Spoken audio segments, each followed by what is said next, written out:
sort of funny, also a little bit stupid, that whenever we do this, John and I just doing the show by ourselves today, by choice, not because we got stiffed by anybody. Just thought there were some things we wanted to get off our respective chests. Every time we do this, I think of remember the song "Just the Two of Us."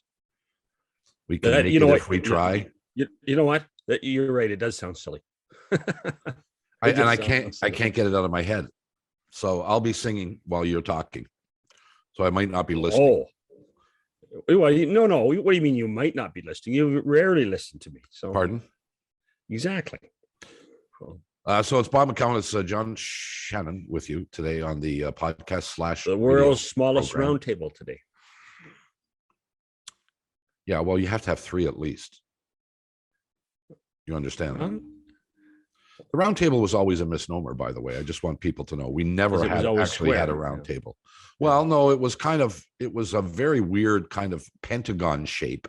Yeah. In the old studio. And then the new studio, they built it really for television. So it was like an elongated U. You see, the fascination in this day and age with technology, anything's built for television.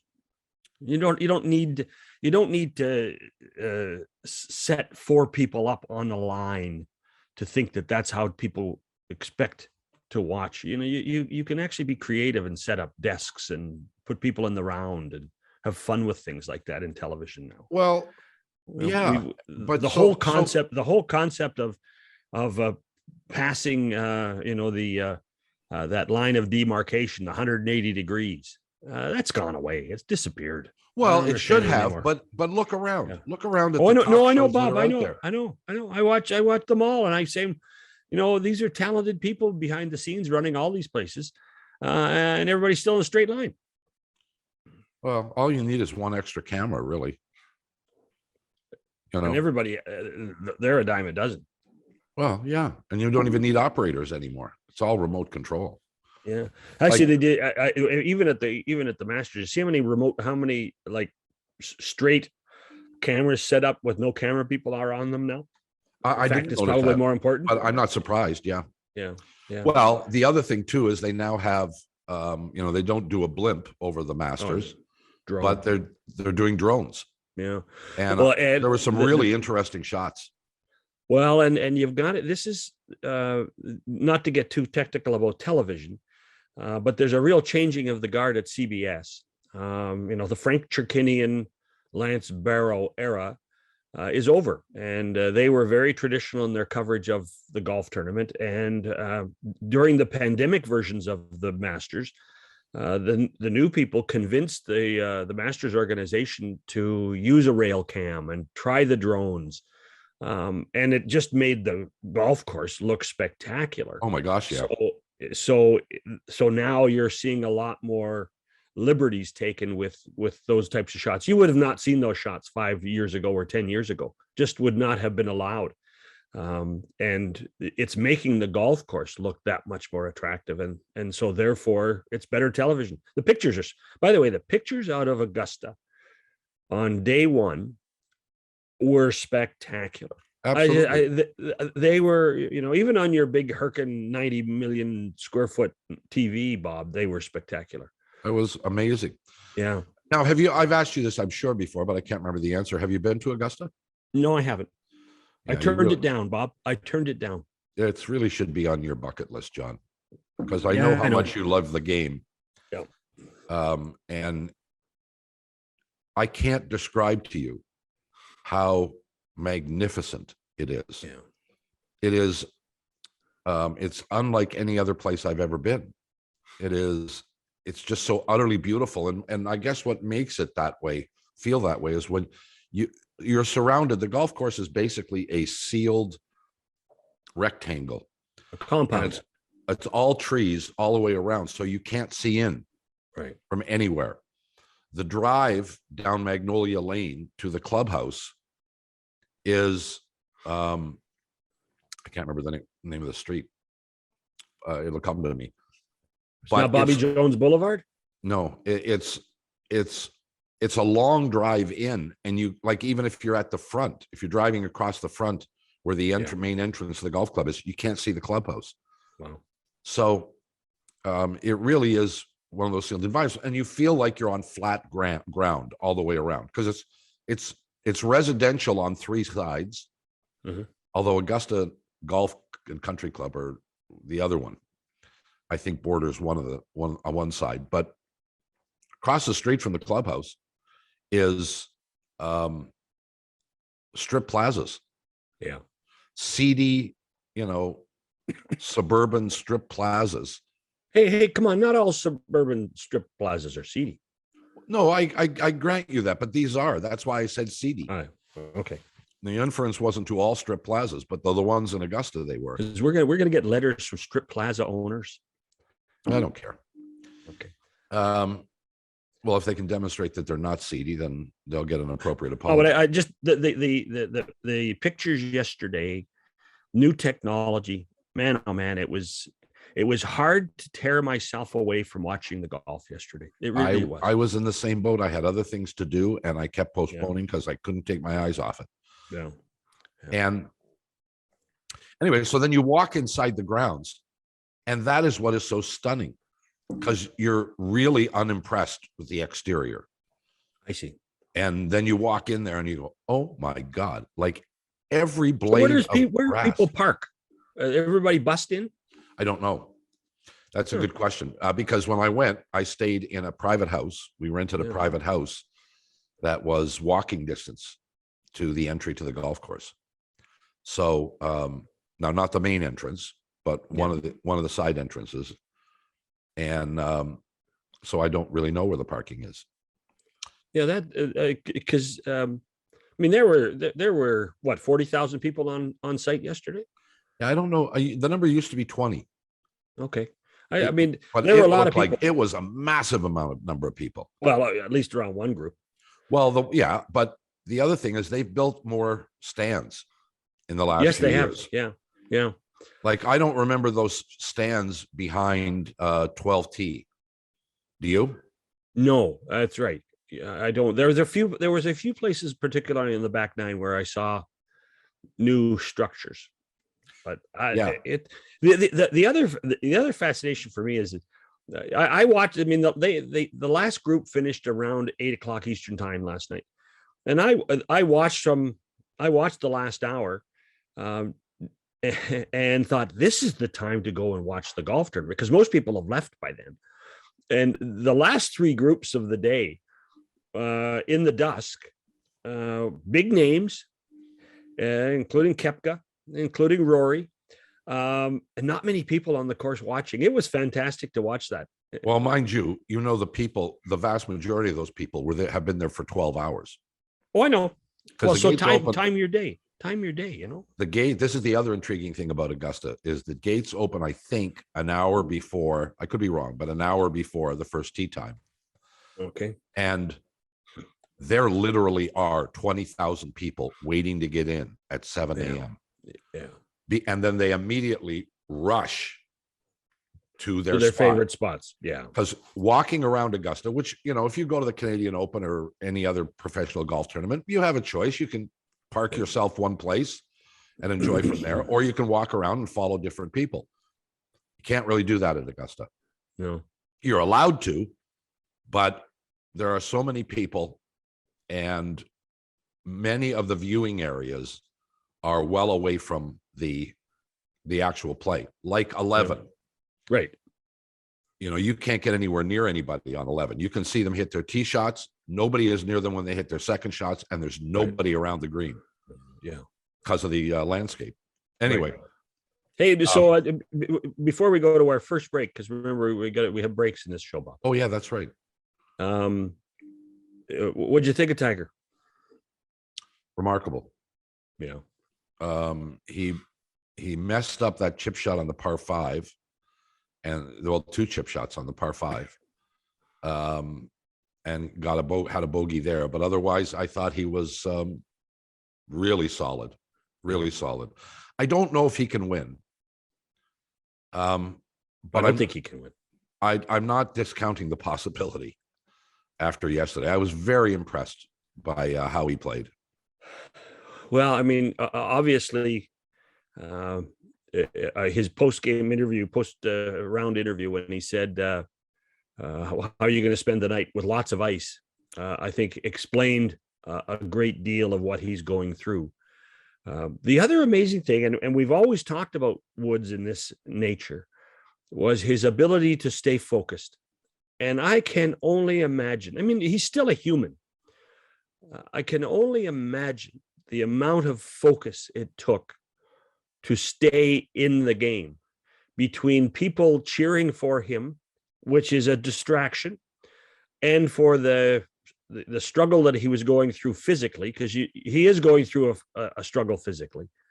To maintain your focus on the job at hand would be remarkable. Because, Bob, I mean, we're weekend golfers, but if you have a sore finger, or if you have a bad foot, or if you have something and you have a twitch, it gets magnified as you go around a golf course. I don't disagree with you, John. The only thing I would say to you is we have seen this throughout Tiger's career with his injuries. I mean, he played on a broken leg. Yeah. He won the United States Open in the playoff with Mediate, essentially on a broken leg. Yeah. He played with a bad back, and he has the ability to absorb, control the pain that he goes through. And at this point, after 25 years, this is the 25th anniversary of his first appearance at the Masters, 1997. Oh, first win. Yeah, a win. That's what I meant. And nothing surprises me anymore with him. No, it's why I can't sit here and say he can't win. I know he can win. I don't think he will because of the leg. That makes no sense to me.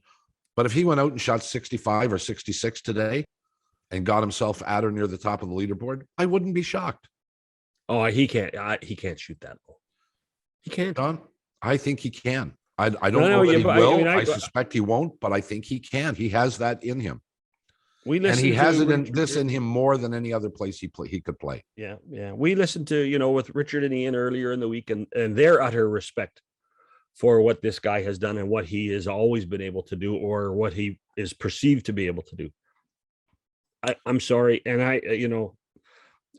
just don't see it, Bob. Well, I don't. I acknowledge, John. I don't see it either. I don't think it's. By the way, his upper body, holy smokes. Golfers and their upper body now, between he and Rory, the game has changed that way, huh? Yeah, and Rory is a disciple of Tiger's physical fitness. Yeah, the game has changed. There are not too many, no Stadlers, fat out of shape guys out there anymore. All right, we're going to take a break. That was the opening. That was a long opening. That was the longest opening ever. That's what you get when you get two well-worn guys doing something they don't do every day.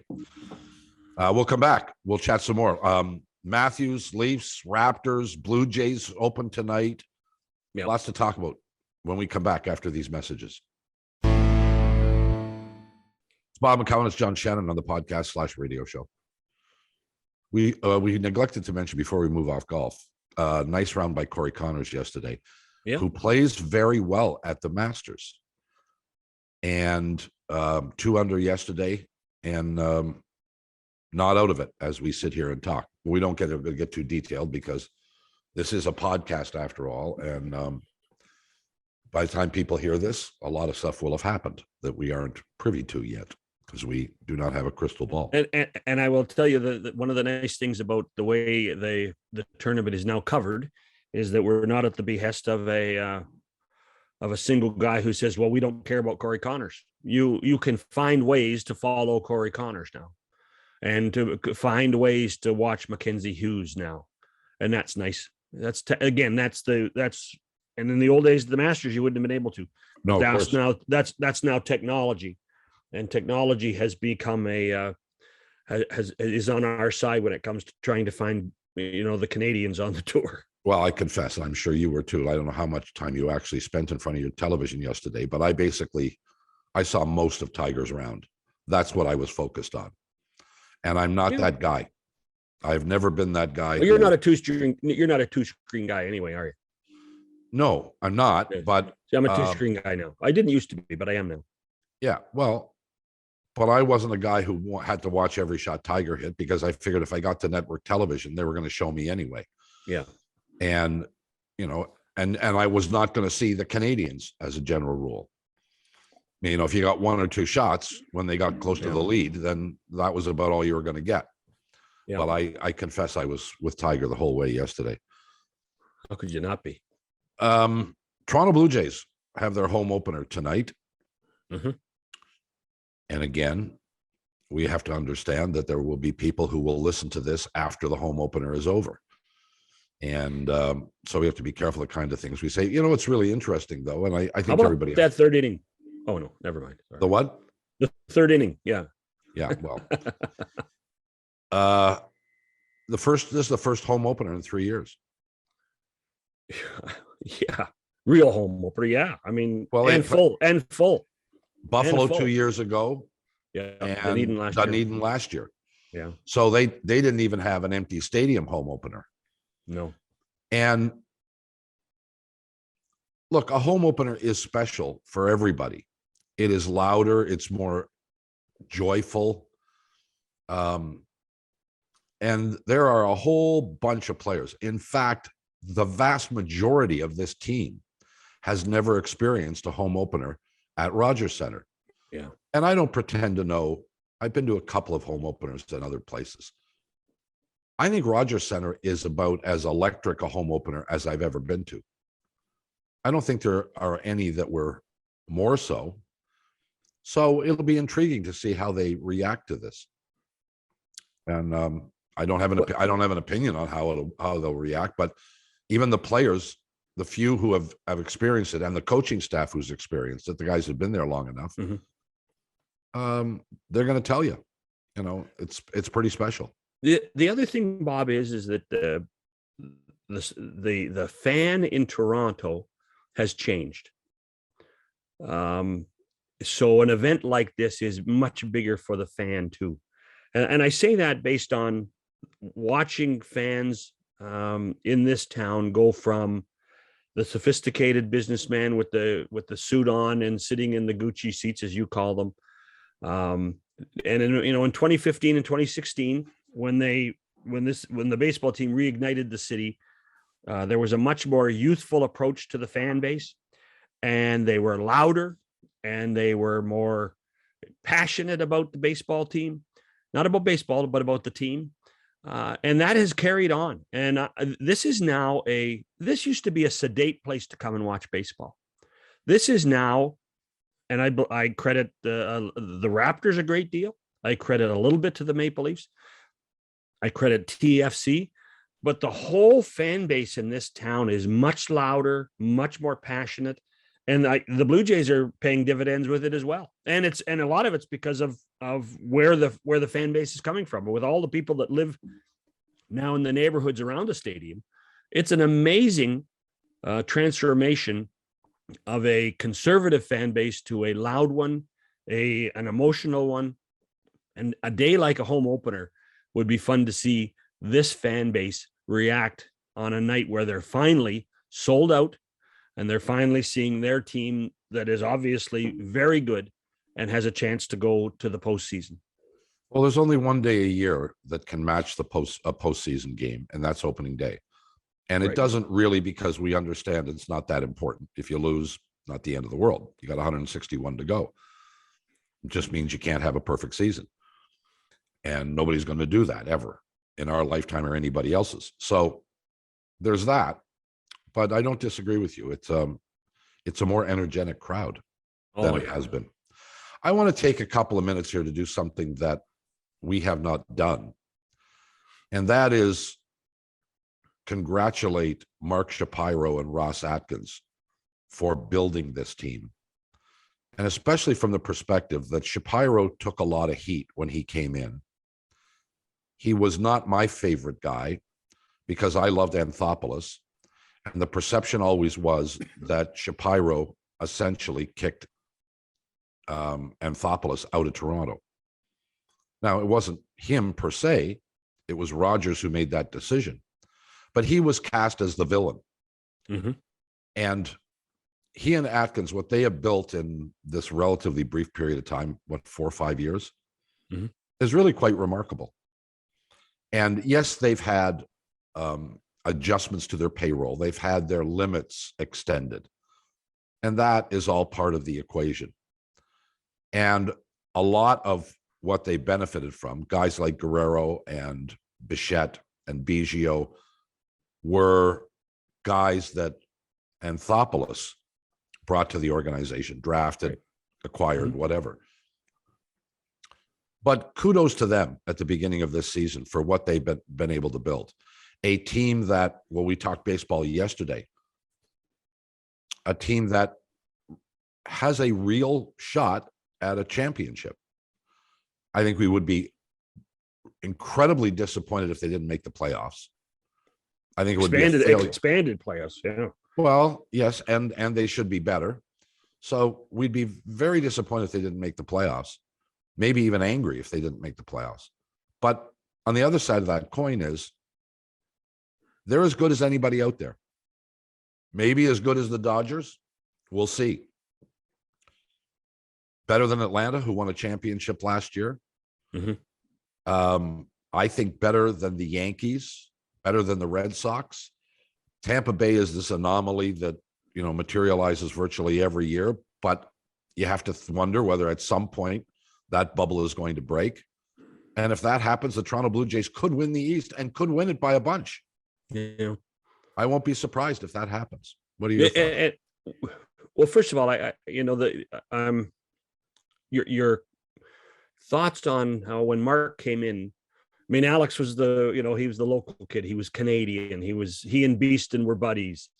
They had this Cinderella season, the trade, they were under 500. I mean, everything worked in those last couple of seasons for the Jays, with Alex's fingerprints on them. So it was going to be difficult for anybody to come in here.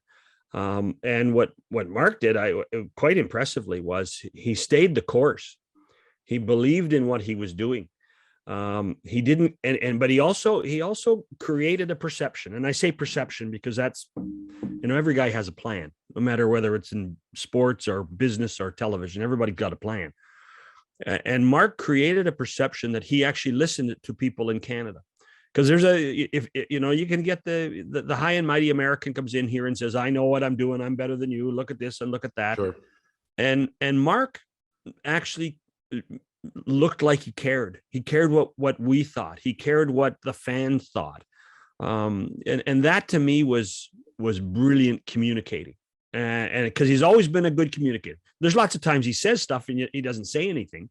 But he was able to talk about it. The other thing he did, Bob, that doesn't get near the credit, and I listened to Marcus Semien get interviewed the last couple of days about his time in Toronto, or not in Toronto, but with the Jays. And he talked about the facility in Dunedin, and he talked about their training regimen, and they talked about the dietitians, all the stuff that Shapiro has been hammering home almost below the waterline for years about how you build an organization. Right. And that's where the stuff that, and by the way, that's the kind of things that attracts free agents. Those are the types of things, like how you manage people. And what Mark and Ross have done is managing a situation and they went to the corporation. You got to give some Rogers some credit too, because they did put some money behind this thing too, and they're going to do it with the stadium now too. But Shapiro's vision, Atkins' execution, they deserve some credit for not just the ball club, but the whole infrastructure and the function of the organization, which has truly, I think, changed the outlook for this franchise. And if you talk to people, has changed the outlook of a lot of teams saying, holy smokes, we've got to catch up to the Jays. We've got to be better than the Jays now, because everybody looked at Dunedin they looked down their nose at it and justified. They were always excuses. Yeah, there was always excuses. Well, look at what we have to deal with. Well, There's no more excuses anymore. And they went and fixed that. And now it's going to, at this point in 2022, it has to be perceived as an advantage. It is an advantage. The one place I will moderately disagree with you on is what kind of allure it is for players who aren't Blue Jays already. There's no question it puts them in a better, theoretically at least, better physical position to endure a 162 game season. I can't speak to whether it actually means anything, but the perception is that it does. Yeah. And we should subscribe to that theory.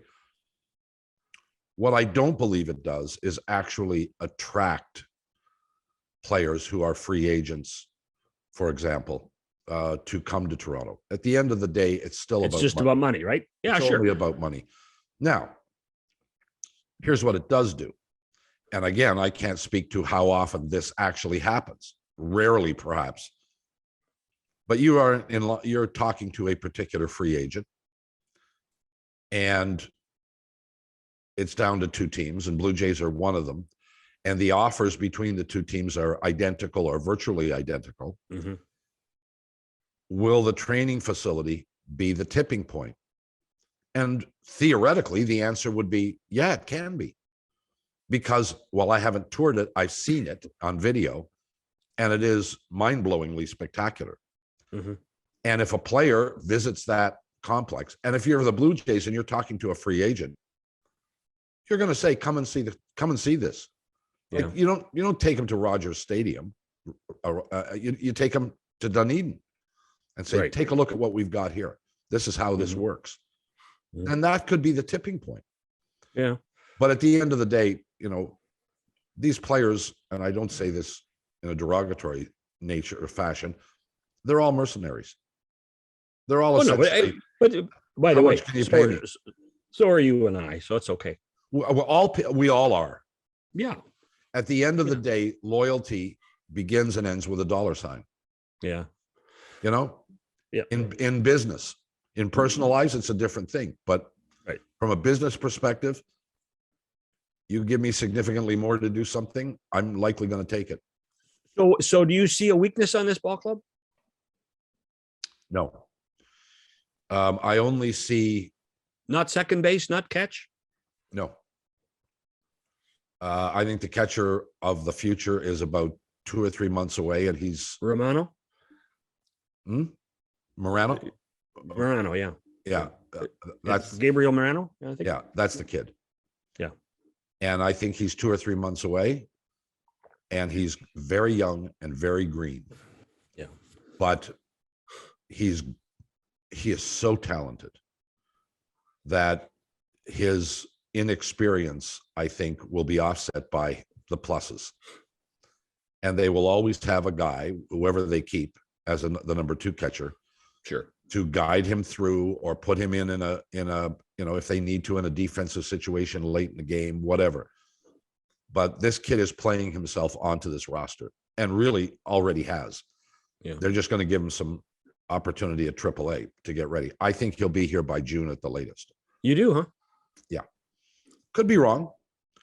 If one of the existing guys plays superbly, hits, defensively, they're both okay.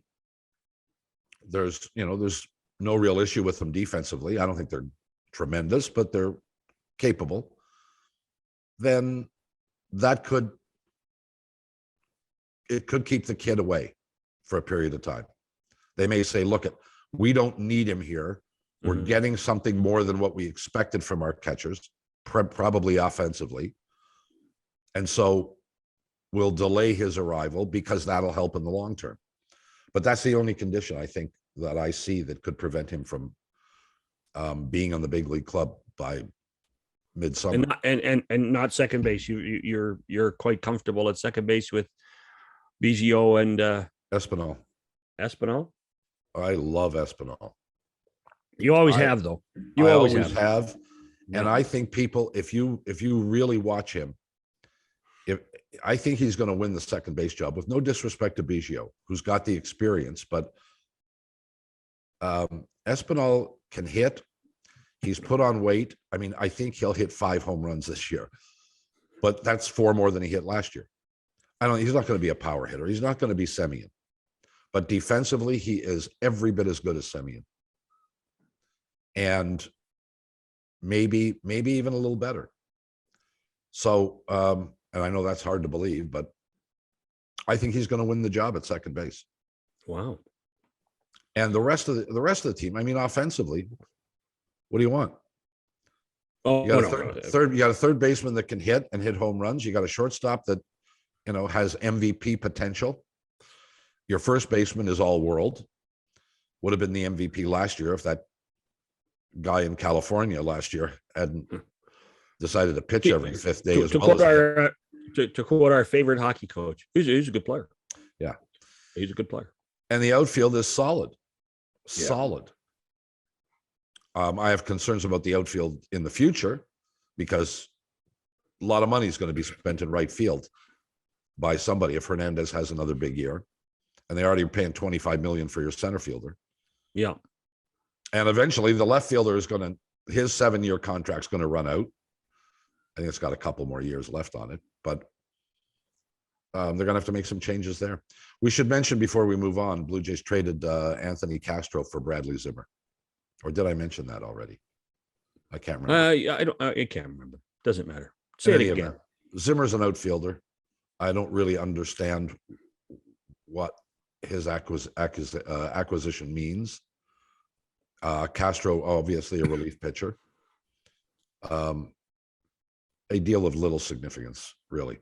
But I did want to mention the Blue Jays and congratulate Atkins and Shapiro. Yeah. Because we as fans tend to be very quick to offer negative opinions and much more reluctant to acknowledge that we may have been wrong. Yeah. I didn't offer a negative opinion on Shapiro or Atkins, but internally I was sad to see Anthopoulos go. So I probably had a bit of a negative reaction to Shapiro. But boy, these two guys have done a fantastic job. Yeah, they have. They truly have. And I think the organization from top to bottom is better off today than it was the day they came. And I think that that's the true measure. And it's not just the starting 9. It's everywhere within the organization. And and now the fact that there's no more politicking. They're going to spend $250 million to refit the stadium, to make it more fan friendly, I guess is the way to put it. I'm not sure how you do it. I'm not sure how you do it. That's exactly what I was going to say. I have spent many, many, many hundreds of hours in that facility. And the things that I don't like about it are not fixable. Specifically, the grade of the seats in the lower level. I don't like sitting in the 100 level. It's just the grading of the seat is too shallow. And you're too far away from the field. And you can't change that. Well, I think the biggest issue is in the end something they've tried to and can never fix, and that's the turf. So they can't fix the turf. Yeah, although here's what I will say: the advances in the turf over the last decade or so are pretty significant. Yeah, and I really don't notice it nearly as much as when they were at C&E. Yeah, but that's different. That was concrete. That was concrete with a little rug on top of it. Yeah. And it got worse for a while. Like, remember when they overfilled with the rubber pellets? Yeah. And they were flying all over the place. Sure. Well, they've got that under control now too. So I don't know. I think it works pretty well, all things considered. Yes, you'd much rather be on a natural field surface. Yeah. Yes. Yeah. But that's not going to happen. That's clear. Nope. Moving on. Appropriate to congratulate Auston Matthews. He scored his 55th goal last night to break Rick Vai's record, most goals ever by a Toronto Maple Leaf. Probably should have happened one of the last 2 years, but because of situations, he didn't play enough games. Right. he seems destined to get at least 60 Oh yeah. this year. You never know, but he's certainly on pace for that.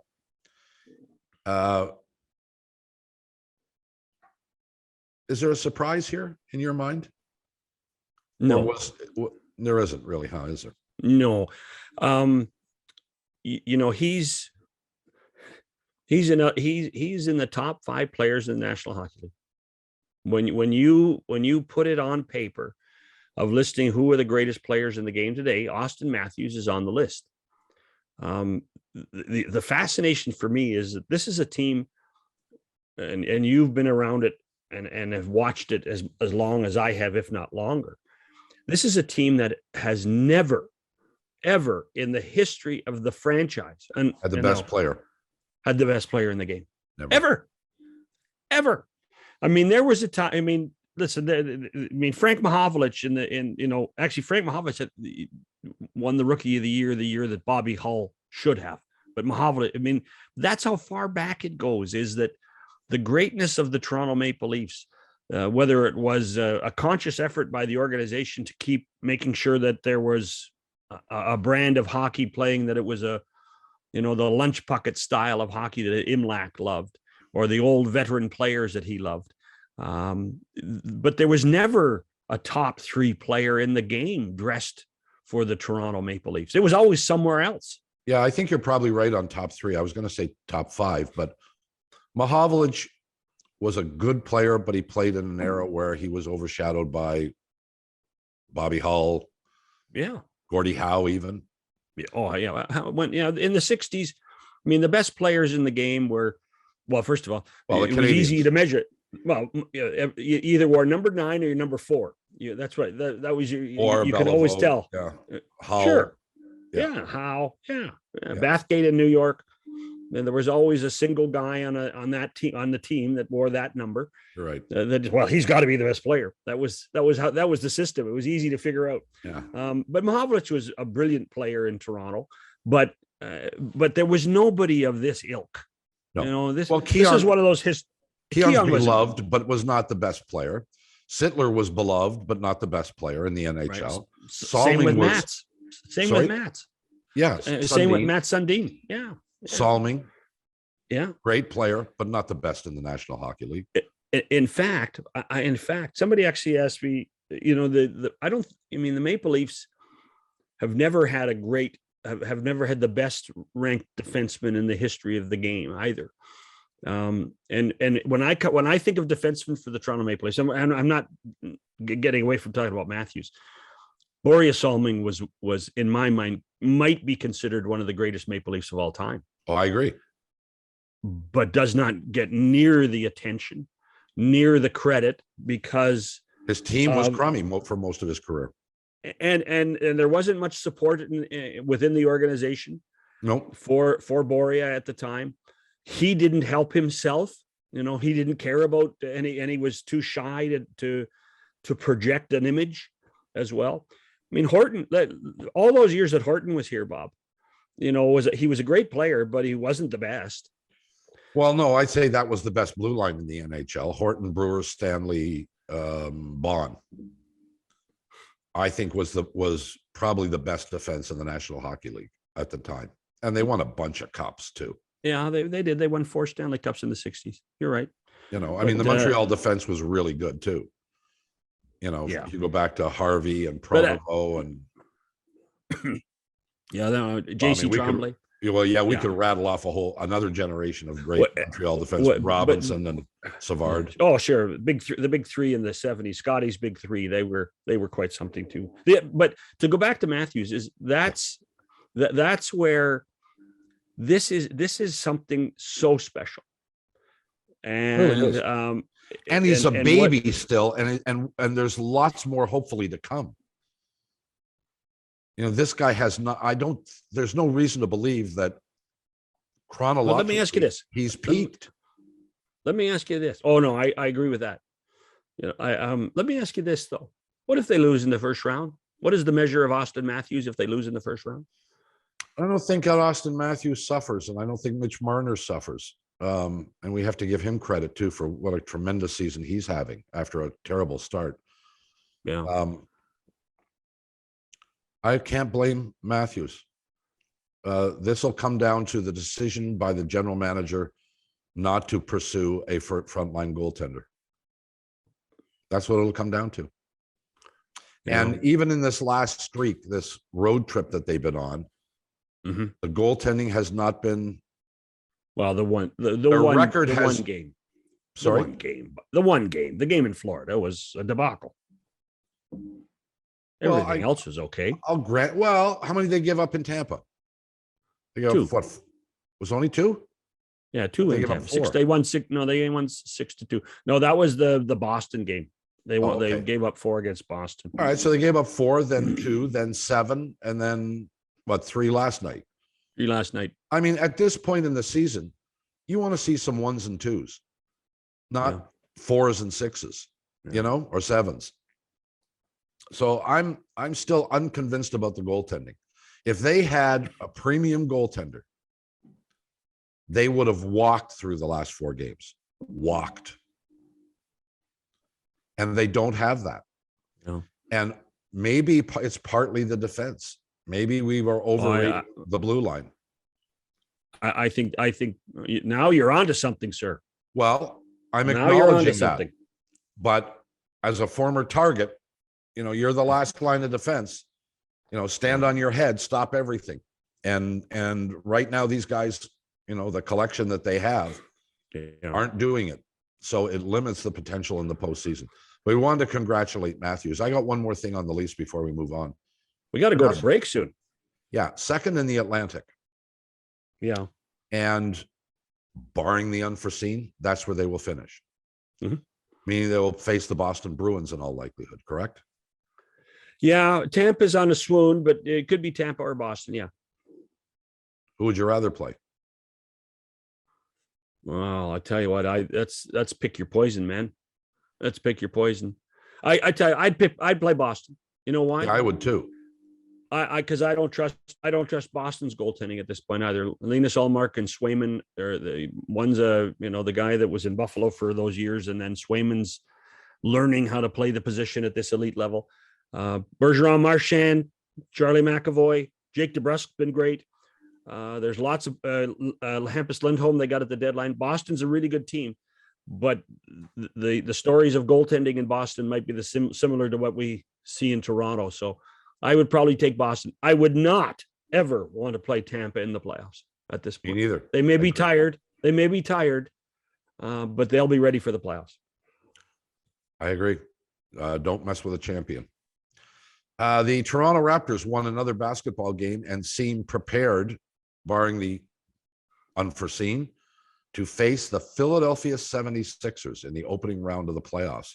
We'll address that situation when we come back after these messages. Bob McCown, it's John Shannon on the podcast, also available to you on Sirius XM channel 167 at 6 p.m. Eastern time. Yeah. Monday through Friday. The Toronto Raptors won another basketball game last night. This team, and they did it with Fred VanVleet and Civvies. Yeah. This team is, you want a team to peak at the right time going into the playoffs. The concern I guess I have now is they peaked too soon.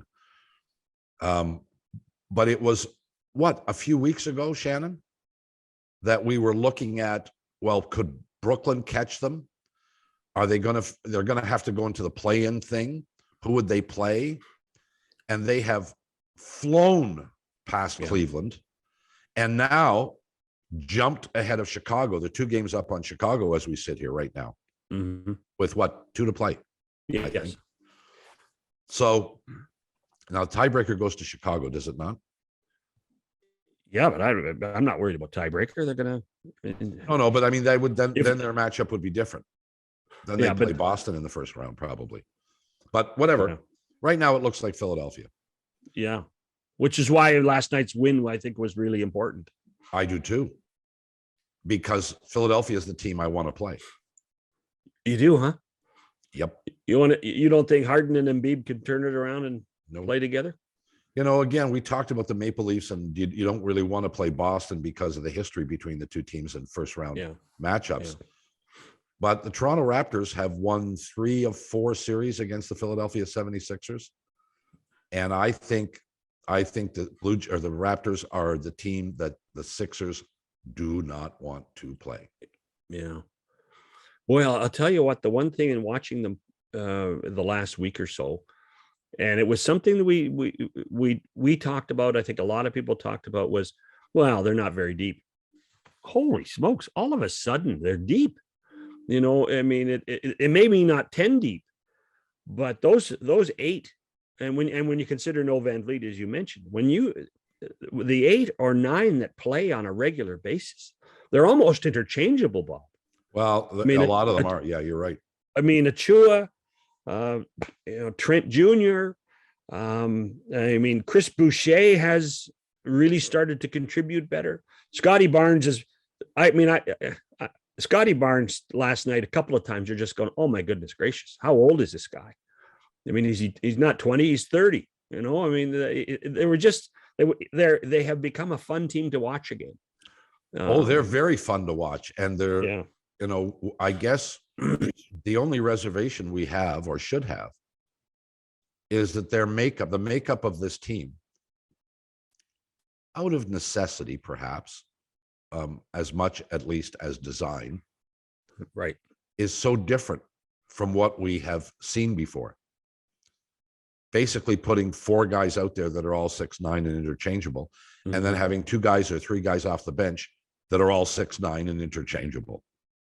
Maybe not of the same skill set, but you generally have Van Vliet and asterisk Trent, because he's kind of halfway between, and a bunch of 6'9" guys. There's no real center. There's no back to the basket guy. I wish their 3-point shooting was a little better, but I'll tell you what, a couple times last night, even Malachi Flynn's making a couple from outside. Well, that's Malachi Flynn. That's his game. Yeah, I know. But he's not going to get minutes in the postseason. Very few. I mean, if you have to play Malachi Flynn, it's because Fred Van Vliet can't play. Right. Cannot. No, you're right. No, you're right. They have a 6'9" guy.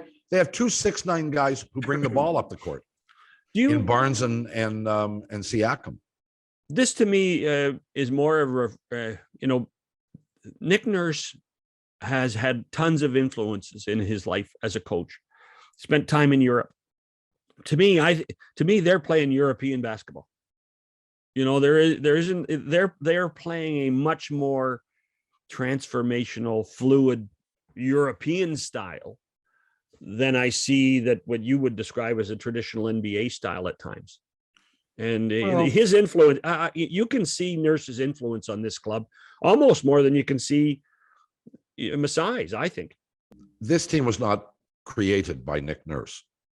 No. He was given a group of guys by Masai Ujiri and Bobby Webster and said, okay, this is what we've got. You figure it out. And there were many people, traditionalists in the NBA, that even to this day ignore talking about the Toronto Raptors. Well, you're right. And nobody's giving them any credit. Part of it is justified because they missed the playoffs last year. They were on the cusp of missing the playoffs in the first 2 or 3 months of this year. But this run that they've been on, which is probably the strongest run of any NBA team over the last, 20, 25 games. I don't know. Certainly in the East. Yeah. Well, Boston has been great. Yeah. But I don't think anybody else they're right there. Let's put it that way. In the last 20 games with the best in the NBA. Completely ignored. Completely and utterly ignored. Phoenix has stumbled the last little while. Golden State has been mediocre. Since Curry got hurt. Yeah. Been mediocre. Toronto Raptors are unique, different, problematic for other teams, and are now performing at a level that makes them scary. And the U.S. media has essentially ignored them. I think this is a ridiculous suggestion. As much as I love Pascal Siakam, the homers, and there are plenty of Raptor homers out there, are suggesting he should be a candidate for MVP. I think that's an absurd suggestion. What do you think? Well, I don't even think he's the MVP in his own team. Not sure he is. I Night mean, to night, he might not be. well, if you Would you were, say Van Vliet yes, is the MVP? yes, I The would. Raptors? I mean, I think that Hard to argue, but Siakam has put up big numbers. Yeah, but we're talking about when you're, in my opinion, being an MVP is more than numbers. It's creating an attitude. It's being a leader. Now, I'm not suggesting that Pascal isn't, because I remember when he was on with us, he talked about he knew he had to become a leader, Yep. and be a veteran player. But if you said what single player on this roster reflects what this team is, it's Fred VanVleet, Bob. This is VanVleet's team. He's the point guard / assistant head coach. Come on. Well, I don't And disagree. best 3-point shooter. No, I don't disagree with you. But okay, we'll save that conversation because we're going to talk obviously a fair bit of basketball in the next while because they're on their way to the postseason. The one piece on Matthews at the end of this that I didn't bring up. Yeah. Is he the MVP? Would you vote for him as MVP? Deserves to be in the conversation. We'll acknowledge that. Yeah, no question. I think it's, believe it or not, I think it's between him and Roman Josi in Nashville. I think Roman Josi, with what he's done as a defenseman, and if he gets close to 100 points in this season, I think I'd vote for Roman Josi. Is neither of the guys in Edmonton? One of the compliments of what's going on in Edmonton is these are now team victories. Yeah, I agree. And they're not as reliant on Draisaitl and McDavid as they once were. We shall see how all this unfolds. But it's over? Yeah, that's it. We got to get out of here. Have yourselves a swell weekend, and we'll come back if the creek don't rise on Monday. Goodbye, everybody.